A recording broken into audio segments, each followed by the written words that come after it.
Un dos actos máis destacados das festas do verán de Ribeira é a tradicional procesión marítima, a que ano tras ano acoden centos de persoas.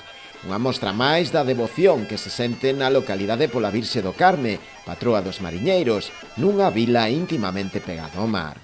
A procesión marítima na que tomaron parte numerosas embarcacións que quixeron acompañar a Virxe no seu percorrido polo mar tiña lugar despois da cerimonia relixiosa que se celebrou como é costume na antiga lonxa, na que non faltaron as distintas autoridades, entre elas a conselleira do mar, Marta Villaverde, e o alcalde Luis Pérez Barral. Pois estamos nas festas do verán, unhas festas moi agardadas todo o ano, especialmente pola rapazada para desfrutar das atraccións, e agora mesmo pois estamos na procesión á Virxe do Carme, a patroa dos mariñeiros, e por tanto, como concello, o que queremos é renderlle unha homenaxe a todas esas persoas que están vinculadas do mar e que a procesión do Carme trascende do relixioso e é un sentimento de cariño de todo o Ribeira pola súa xente do mar. Outro dos actos máis concorridos foi tamén a tradicional xardiñada que se celebrou onte domingo ao mediodía no Parque de Avesadas e que foi recuperada pola comisión o ano pasado, despois de moitos anos sen celebrarse. Estuvo moito tempo sin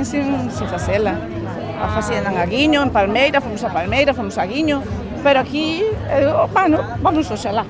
Bueno, está nos gustando, está ben organizado. A xardiñada vamos a probarla agora, a ver que tal está. Já dixeron o ano pasado que estaba moi ben, este ano decidín vilas comer. Que tal a sardiñada? Moi ben, moi ben.